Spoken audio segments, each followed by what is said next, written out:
अस्सलामु अलैकुम वरहमतुल्लाहि वबरकातुहू। ये हमारी कुर्बानी सीरीज़ की चौथी एपिसोड है और इस एपिसोड में हम बात करेंगे कि किस किस जानवर की कुर्बानी करना दुरुस्त नहीं है, जायज़ नहीं है। सबसे पहले, अगर कोई जानवर अंधा है या काना है या उसकी जो बेनाई है वो 1/3 हिस्से से ज़्यादा जा चुकी है, तो ऐसे जानवर की कुर्बानी करना जायज़ नहीं है। अगर कोई जानवर बांझ है तो उसकी कुर्बानी करना जायज़ है, क्योंकि बांझपन ये जानवर के अंदर कोई ऐब नहीं है। इसी तरह अगर कोई जानवर बावला हो चुका है और अगर वो उस बावलेपन की वजह से खा पी सकता है तो उसकी कुर्बानी जायज़ है, लेकिन अगर वो उस बावलेपन की वजह से खा पी नहीं सकता है तो उसकी कुर्बानी करना जायज़ नहीं है। बकरी, दुम्बी और भेड़, अगर इनके एक थन से दूध ना उतरता हो तो इसकी कुर्बानी दुरुस्त नहीं है। गाय और भैंस, अगर इनके दोनों थन से दूध ना उतरता हो तो उनकी कुर्बानी भी दुरुस्त नहीं है।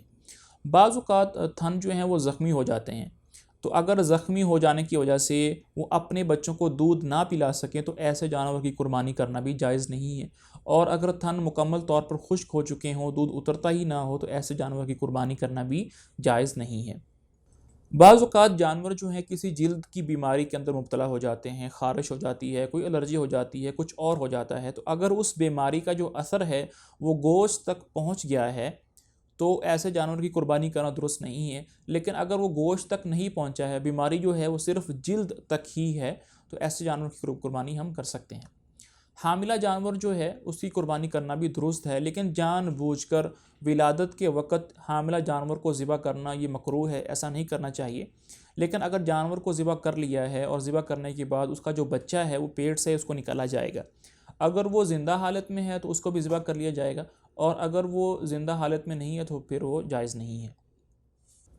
चोरी किया हुआ जानवर की तफसील ये है कि अगर आपने कोई जानवर ख़रीदा और आपको पता चल गया कि ये चोरी का है और आपने उस शख्स से ख़रीदा है जिसने खुद चोरी किया है, तो ऐसे जानवर की कुर्बानी करना दुरुस्त नहीं है।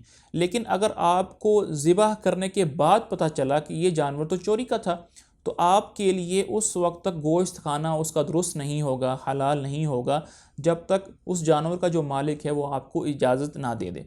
अगर वो आपको इजाज़त दे दे तो आपके लिए जायज़ है, आप उसको इस्तेमाल कर सकते हैं, लेकिन अगर वो आपको इजाज़त ना दे तो आपके लिए उस जानवर का गोश्त इस्तेमाल करना उसकी इजाज़त नहीं है।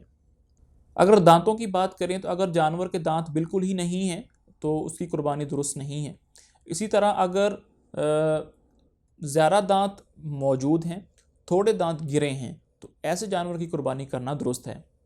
अगर किसी जानवर की पैदाइशी दुम नहीं है तो इसकी कुर्बानी करना जायज़ नहीं है, या 1/3 हिस्से से ज़्यादा दुम कट गई है तो ऐसे जानवर की कुर्बानी करना भी जायज़ नहीं है। बाज़ औक़ात जानवर के अंदर रसौली होती है तो ऐसे जानवर की कुर्बानी करना दुरुस्त है। अगर जानवर की ज़ुबान कटी हुई हो और उस ज़ुबान कटने की वजह से वो सही तरीके से चर नहीं सकता, खा पी नहीं सकता, तो फिर उस जानवर की कुर्बानी जायज़ नहीं है। जानवर को मारने के दौरान कोई ज़ख्म लग गया तो बेहतर है कि ऐसे जानवर की कुर्बानी ना करें, दूसरे जानवर को लेकर आएँ। अगर किसी जानवर के पैदाइशी सींग नहीं हैं या टूट गए हैं तो ऐसे जानवर की कुर्बानी करना दुरुस्त है। लेकिन बाज़ औक़ात होता ये है कि जो सींग हैं वो जड़ से उखड़ जाते हैं और जो ज़ख़म है वो दिमाग तक पहुँच जाता है, तो अगर वो जड़ से उखड़ गए हैं तो ऐसे जानवर की कुर्बानी करना भी दुरुस्त नहीं है। बाज़ औक़ात होता ये है कि जानवर जो हैं वो गलाज़त खाते हैं, सड़कों पर गलियों में जो गलाज़त पड़ी होती है, जो रूढ़ी के ढेर होते हैं वहाँ पर वो चरते हैं। तो इस हाल में क्या करें आप? तो इस हालात में ये करें कि उस जानवर को बांध कर घर के अंदर जो दूसरा चारा होता है वो खिलाएं। अगर ऊँट है तो उसको 40 दिन बांध कर रखें, और अगर गाय है, भैंस है, बैल है तो उसको 20 दिन बांध कर रखें, और अगर बकरी है, भेड़ है, दुम्बा है, छोटा जानवर है तो उसको 10 दिन बांधें और घर में चारा दें। इसी तरह अगर किसी जानवर का पैदाइशी कान नहीं है तो उसकी कुर्बानी दुरुस्त नहीं है, या कान मौजूद है लेकिन 1/3 हिस्से से ज़्यादा कट गया है तो भी उसकी कुर्बानी जो है वो जायज़ नहीं है।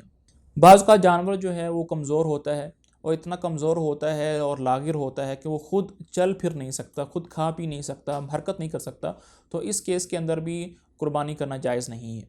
अगर जानवर जो है वो पागल है, मजनून है, लेकिन वो मोटा ताज़ा है तो कुर्बानी करना जायज़ है। अगर जानवर की जो नाक है वो कटी हुई हो तो कुर्बानी करना जायज़ नहीं है।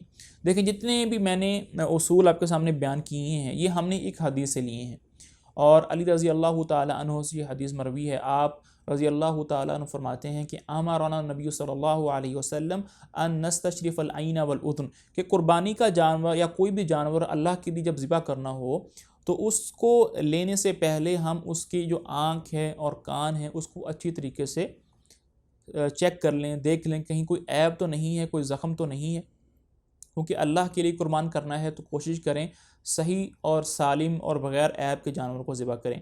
अल्लाह पाक हमें कुर्बानी का जो अमल है वो सुन्नत के मुताबिक अदा करने की तौफ़ीक़ नसीब फ़रमाए। हाज़ा व सल्लल्लाहु अला नबिय्यिना मुहम्मदिन व अला आलिहि व सहबिही अजमईन।